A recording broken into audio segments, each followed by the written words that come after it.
Sir రండి sir. నా భార్య సార్. ఏం మనిషివయ్యా నువ్వు? పెళ్ళాం బిడ్డల్ని ఇక్కడ వదిలేసి డబ్బులు తెస్తానని వెళ్ళి 3 రోజులైంది. ఇంకాసేపు చూసి బయట పడేద్దాం అనుకుంటున్నాం. ఎంత కట్టాలి? 20,000. నా దగ్గర 5 ఉంది. 10 You mean 15,000? 20,000 అని చెప్పారు కదా ఆవిడ.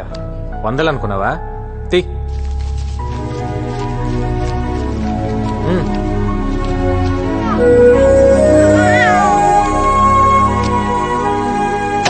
అన్నీ మానేశాను సార్, అందుకే ఇన్ని కష్టాలు. నీ కూతురు చేసుకున్న అదృష్టం వల్ల నువ్వు బ్రతికిపోయావు. నీ మీద 4 మర్డర్ కేసులు ఉన్నాయి. లేపేసేవాడిని. ఏమైనా అవసరం ఉంటే కాల్ చేయి. Okay sir. సార్ నా కూతురికి మీరే పేరు పెట్టండి సార్. పవిత్ర అని పెట్టు. బాగుంటుంది.